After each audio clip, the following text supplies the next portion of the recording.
My topic is very unusual, not unusual, but not a real good one, because everybody knows what it is all about, and it is a very unpleasant topic.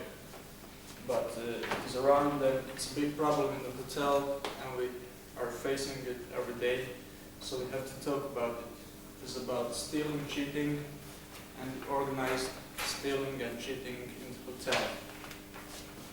Well, what can be the causes of the problem? The causes can be, well, of course, the chance. Everybody becomes a criminal by chance because somebody leaves money in the hotel, and, for example, nobody will notice it if somebody steals it, or if it's just a smaller amount of it.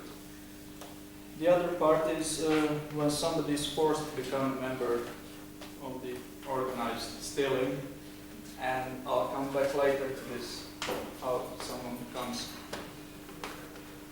Well, the major types of the stealers. First type is small pocket stealers, like the low-paid roommates or the bellboys. These are the pocket stealers, and they always steal a smaller amount, and they're usually afraid of the consequences, so they just steal smaller amounts, like roommates. Somebody leaves about 100 German marks, then he will steal only 20. And the other group is the fun stealers, who will then become the future criminals. They are stealing because of fun, and they just want to show that they can, to improve themselves, that they can steal something. They are usually well situated, and they are working for fun, and they are not afraid of the consequences, because if they lose the job, they can always find another one.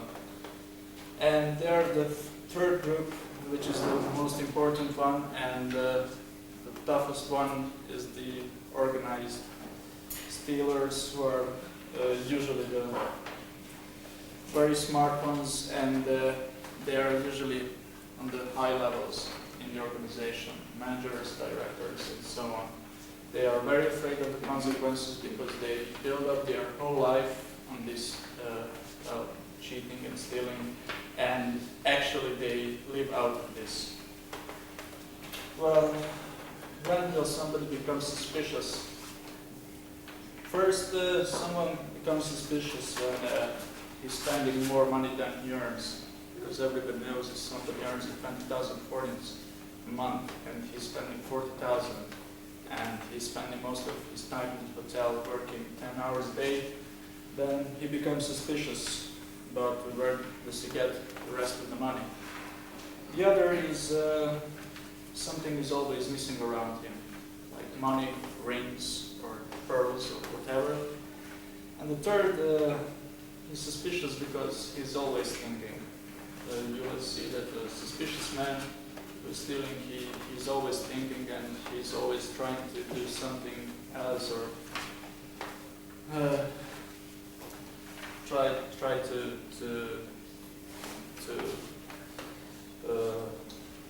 hide the proofs and so on. Well, how to overcome the problem is very hard to overcome. The first group, these pocket stealers, I think those are the easiest ones, because you just simply left the money or a banknote in the room, write the number of the money, and after, when he or she is leaving the hotel, before he or she steps out of the hotel, you just search his bag or his pockets and so on, and usually you find it. But there are the smarter ones who will hide it somewhere inside of the hotel, or hide somewhere where you cannot find it. Well, of course you cannot fire anyone without clues, or and never suspect unless you have really good proofs. But when you really have proofs, then you can fire the person. The other group, these fun stealers, they're harder to catch because they always try to steal somewhere else in some other properties. and they can be easiest catch when they speak about what they have stolen or what they have done to other friends and colleagues, and it's the easiest way to catch them. And the third group, the organized criminals, or not criminals, but the stealers and the cheaters. It is the hardest thing to investigate because there's a lot of money included, and of course here always the honest ones will suffer, and these are very afraid of the consequences. And usually, if there are enough proofs, then they go to the court and sometimes even in the jail. Well,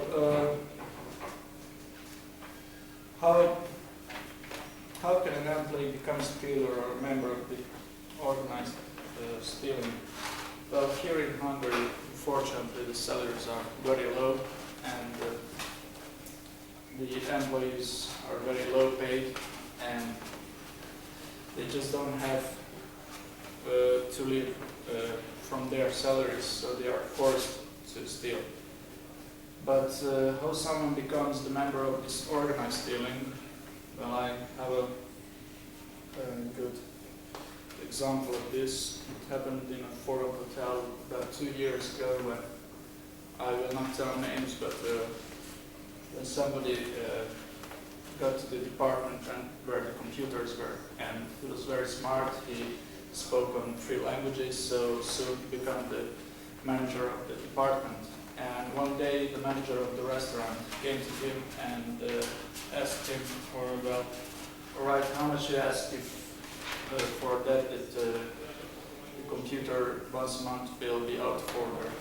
It meant that once in a month the computer was out of order. Of course it was not, but the manager said that it was.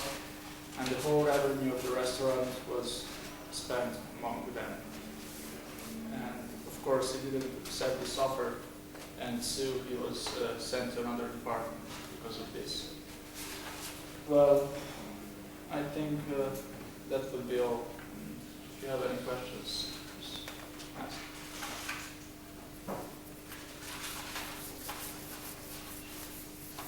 No questions?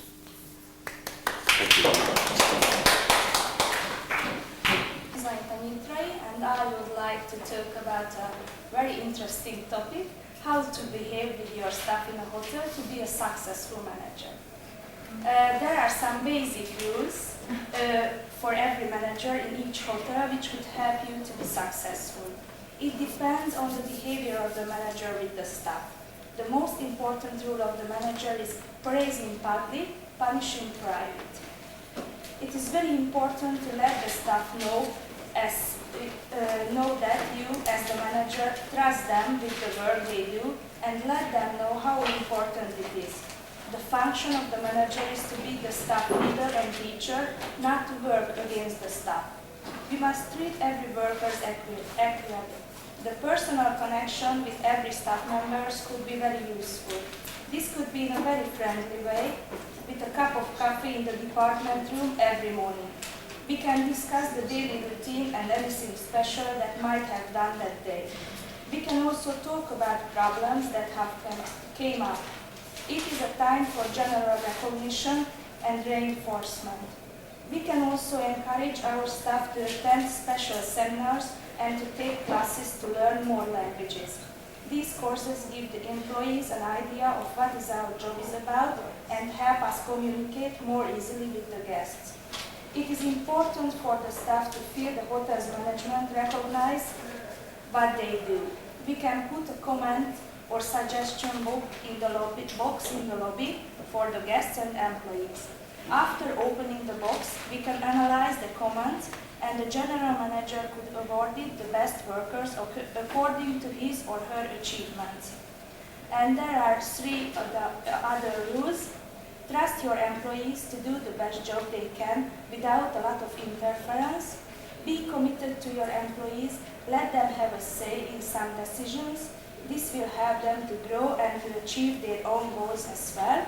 And try to see every situation from the other person's point of view. These are the most important rules of the manager. Thank you very much. Thank you.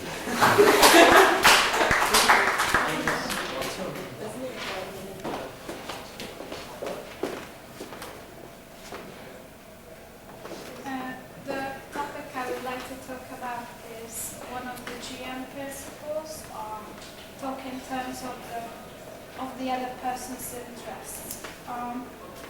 It is the manager's responsibility and concern to motivate his employees within the workplace.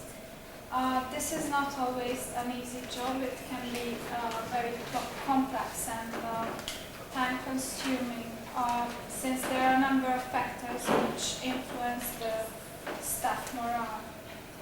These include the physical conditions, they should be appropriate, then safety and health requirements, good communication channels, effective training, friendly relations between staff and management, and a system of financial rewards and promotion. The manager, in order to be able to motivate his staff, he should be familiar with staff problems and concerns, and he should show genuine concern when he wants to find out about these. So in order to do this, he should talk to staff to gather information, organize this information so that he looks at the information and how it can help him to motivate the staff. And then use the information by talking to staff again and talk in terms of the interests of his employees. This process may help to get employees to cooperate with management in a more effective way. Once the manager has a clear picture of the employee concerns, he'll find it easier to motivate his staff. Talking in terms of the other person's interest is the most important tool in motivating.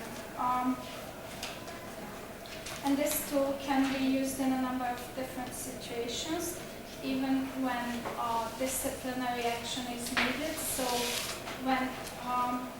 when he reminds the worker about his responsibilities and that it is his interest to do his job well, because otherwise he might lose it or some other things may happen. Talking in terms of employee interest may create friendly atmosphere in the workplace, improve communication between management and employees, and a good work environment. It can alter staff behavior, and staff may become more eager to work. But also, when you talk to staff and you talk about their interests, you should always be honest, and you shouldn't say things that you only say because you want to make them perform better, but it's not really true. Also, staff may not be always aware of their interests, and their need for money may overrule the need for a stable and secure position at the hotel, and in this case the staff morale may decline. Explaining the hotel's objectives and how they can be beneficial to workers is also the manager's job, and also you should take notice of the differences in different people's interests. So some may be more interested in money, others may be concerned about promotion and their career, and others may just like the workplace because of the team, or still others find their job very interesting. And he should use these different differences in the most effective way to get the best performance from his staff. see that the manager is concerned about them and he knows about their interests. It will create a much better place to work in and a better work environment. Thank you.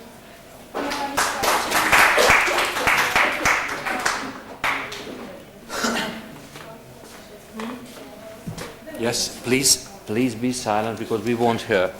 So, hi everyone. What I'm going to talk about are guidelines for disciplinary actions.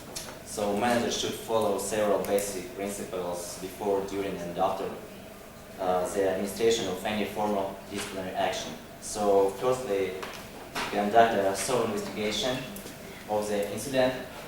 All facts should be gathered and analyzed. Document the action. It is the most important single most important element in the disciplinary action, and documentation should be made of every disciplinary action and placed in the employee's personal file. Be firm, fair, and consistent. Disciplinary action should be applied with the same strength and severity to everyone who breaks the rules. It means identifying problems and moving swiftly to make corrections.